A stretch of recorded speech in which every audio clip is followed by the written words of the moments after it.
Hi everyone, welcome back to my YouTube channel capital market में आप सबका स्वागत है। हम लोगों ने अपनी जो चैनल है वहाँ पे निफ्टी और बैंक निफ्टी का daily technical analysis video already upload कर चुके हैं और कल तो निफ्टी की एक्सपायरी है, तो वहाँ उसके रिगार्डिंग भी हम लोगों ने एक अच्छा खासा डिस्कस किया है।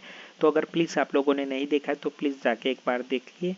आपका सपोर्ट चाहिए चैनल को ग्रो करने में, तो प्लीज़ वीडियो को लाइक कीजिए और चैनल को सब्सक्राइब कीजिए। ठीक है, चलिए चलते हैं। सेंसेक्स इंडेक्स कल के लिए हम लोग फाइंड आउट करने की कोशिश करेंगे कहाँ पे हमारा सपोर्ट और रेजिस्टेंस है। एज पर कल हम लोगों ने जो डिस्कस किया था कि मार्केट एक रेंज में रहने वाला है। आने वाले 2-3 ट्रेडिंग सेशन में हम लोगों को शायद पता नहीं, शायद और भी खींच सकता है। ऑलरेडी हम लोगों ने यहाँ पे आप लोगों को जो कल के वीडियो में ऑलरेडी दिखाया था कि देख सकते हैं कि आप लोग मार्केट कितना 1 2 3 4 5 और यही भी एक छोटा सा स्टॉप लॉस हंटिंग था बेस पे। फिर वहाँ से हम लोगों को एक मैसिव रैली देखने को मिले, जहाँ से एक अच्छा खासा सेल ऑफ वापस से देखने को मार्केट में मिला। सेम कंडीशन यहाँ पे एक कंसोलिडेट हो रहा है मार्केट, आप देख सकते हैं। शायद हम लोगों को वापस से एक डिप मिल भी सकती है, नहीं भी मिल सकती है, लेकिन ये बात पक्की है कि एक लंबा ट्रेंडिंग मार्केट के बाद 3-4 या 5 ट्रेडिंग सेशन हम लोगों को कंसोलिडेट होने को देखने को मिल सकता है। नॉर्मली जो एज यूजुअल होता है, इसमें कोई न्यू सीखने वाली बात नहीं है। कहाँ पे, क्योंकि मार्केट क्या करता है, एक पॉज लेता है। जैसे कि बड़ा ट्रेंड है, मान लीजिए कि अपसाइड के लिए एक ट्रेंड होता है, इसके बाद मार्केट क्या करता है, नॉर्मली एक पॉज लेता है मार्केट। तो 3-4 ट्रेडिंग सेशन, तो उसमें क्या रहता है कि जो वीक हैंड रहते हैं उसको निकालने की कोशिश करती है और जो फ्रेश एंट्री है वो भी बनती है, तो वीक हैंड से निकल के स्ट्रॉन्ग बायर के पास जाती है। जिनका कन्विंस कि मार्केट यहाँ से और भी ऊपर जाएंगी, तो उनको पास एक फर्दर टाइम रहता है कि भाई यहाँ पे पॉज हुआ है या थोड़ा पुल बैक हुआ, वहाँ पे हम लोग फर्दर एंट्री डाल सकते हैं और जो वीक हैंड है उसको गेम में से बाहर निकालने का काम करता है। सेम डाउन साइड में भी ऐसा है। डाउन साइड में थोड़ा ट्रिकी रहता है, क्योंकि क्या है, जो अप ट्रेंड वाला मार्केट रहता है वो स्टेप बाय स्टेप चढ़ता है।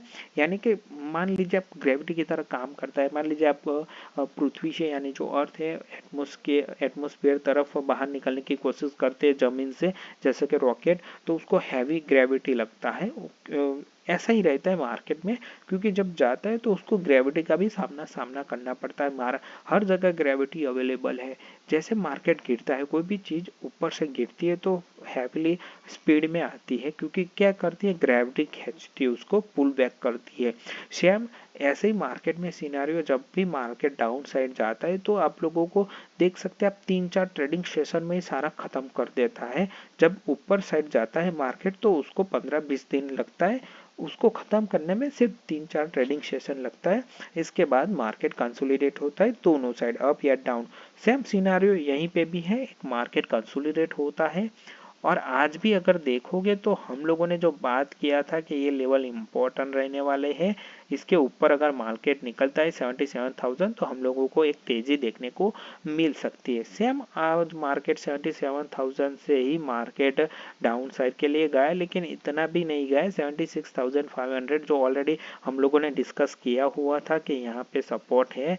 हमारी प्रीवियस वीडियो में we are already discuss about this support. ठीक है, तो वहां पे हम लोगों ने बात किया था 76,000 एग्जैक्टली, वहीं से आज मार्केट ने सपोर्ट लेकर वापस से 200 पॉइंट 250 पॉइंट अपर साइड पे बंद हुआ है, वो है 76,774। तो मेरे हिसाब से इसमें कोई भी सेंस नहीं बनता ट्रेड लेने का।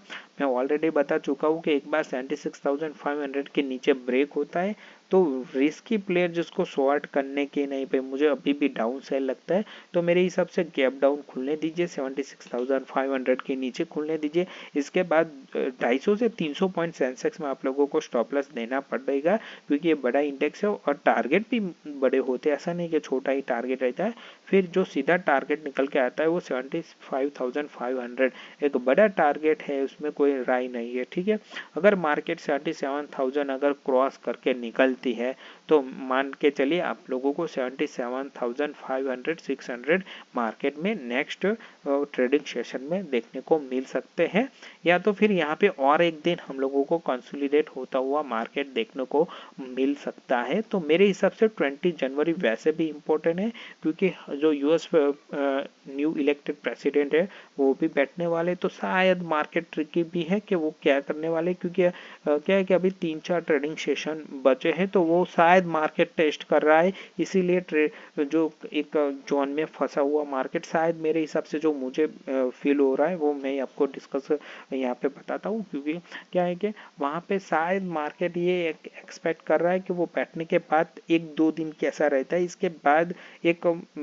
रैली भी निकल सकती है, और जो हमारा बजट भी है फरवरी 1 फरवरी वहां तक, इसीलिए मैं बोल रहा हूँ कि जो भी आप लोगों को 1 फरवरी के बाद एक बार जो आप लोग स्विंग ट्रेड करते हो, इसमें भी मंथली कॉन्ट्रैक्ट में 15 दिन का जो कॉन्ट्रैक्ट है उसमें भी, जैसे कि वीकली आज है तो 2 वीक के बाद जो एक्सपायरी थे उसमें ट्रेड प्लान करते हैं, तो मेरे हिसाब से 1 फरवरी तक आप लोगों को रुक जाना चाहिए यहाँ पे। जब तक यहाँ पे 1 फरवरी एक बार निकल गई बड़ी इवेंट, इसके बाद हम लोगों को थोड़ा पता चल सकता है कि मार्केट अभी फाइनल स्टेज क्या रहने वाला है। ऑलरेडी हम लोगों ने डिस्कस किया था कि ये वीक बहुत ही इंपॉर्टेंट है फॉर इंडियन मार्केट, और मेरे हिसाब से इम्पोर्टेंट है, और 20 जनवरी भी इम्पोर्टेंट है, क्योंकि क्या करने वाले हैं वो भी हम लोगों को पता नहीं है। बैठने के बाद 3-4 अगर सेशन निकल जाते इसके बाद थोड़ा हमें रिलीफ मिल सकता है, तो मार्केट वो प्रिडिक्ट नहीं कर रहा है कि क्या हो सकता है। और फर्स्ट के हमारा जो ऑलरेडी बजट भी है, तो दोनों मेरे हिसाब से एक इवेंट है, तो मार्केट शायद हम लोगों को यहाँ पे चौपी मिल सकता है, एक बाउंस मिलेगा, लेकिन वो बाउंस के बाद वापस से चौपी हो सकता है मार्केट। ठीक है, तो मेरे हिसाब से 77,000 एक बार ब्रेक होने के बाद हम लोगों को 77,500 से 600 हम लोगों को लेवल देखने को मिल सकता है। लेवल टू लेवल खुलता है तो बाई के लिए आप लोग जा सकते हैं। ऑलरेडी मैंने डिस्कस किया है कि 76,600 के आसपास प्लान कीजिए, ताकि छोटा सा स्टॉप लॉस रहे। इस मार्केट में चौपी मार्केट है, तो कम से कम हम लोग नियर टू क्रीज के अंदर जाके हम लोग को बैटिंग करना है। तो मेरे हिसाब से 70 नहीं मिलती अपॉर्चुनिटी, ओके जाने दीजिए, लेकिन 76,600 के आसपास बाय कीजिए। 200-300 का स्टॉप लॉस रखना हो। उस केस में अगर 77,000 निकलता है तो मेरे हिसाब से 77,500 से 600 आप लोगों को देखने को मिल सकता है। गैप डाउन होता है 76,500 के नीचे, तो आप लोग डाउन साइड के लिए प्ले कर सकते हैं। उस केस में 75,500 एक अच्छा टारगेट आप लोगों को मिल सकता है, लेकिन हमेशा जैसे जैसे आपके फेवर में जाता है आप लोग ट्रेल स्टॉप लॉस कीजिए यहाँ पे, क्योंकि यहाँ पे कहीं पे भी एक रिवर्स मिला तो आपका स्टॉप लॉस सेट हो सकता है। तो मेरे हिसाब से जो पॉइंट जैसे बढ़ते, जैसे कि 100 पॉइंट बढ़ा, तो मुझे कितना आगे निकलना है अपने ट्रेलिंग स्टॉप लॉस से, वो अपने आप लोग डिसाइड कीजिए। लेकिन मेरे हिसाब से बहुत ही इंटरेस्टिंग रहने वाला है नेक्स्ट 3 to 4 सेशन। 20 तारीख के बाद हम लोगों को शायद एक थोड़ा हिंट मिल सकता है मार्केट में। इसके बाद दूसरा भी इवेंट है, तो वो भी हम लोगों को केयरफुली ऑब्जर्वेशन करना पड़ेगा। गैप टू गैप में भी अगर मान लीजिए लेवल टू लेवल खुलता है तो भी एक आप लोग बाई के लिए चांस ले सकते हैं। सेलर के लिए 76,500 गैप डाउन खुलना जरूरी है, इसके बाद आप सेल ऑफ के लिए जा सकते हैं। अदरवाइज अवॉइड कीजिए, लेवल का वेट कीजिए, जहाँ पे प्रोबेबिलिटी और क्वालिटी ट्रेड मिलता है वही हमारे लिए बेस्ट लेवल और बेस्ट ट्रेडिंग स्ट्रेटेजी रहने वाली है। तो प्लीज़ वीडियो को लाइक कीजिए और अपने दोस्तों के साथ शेयर कीजिए। Thank you for watching.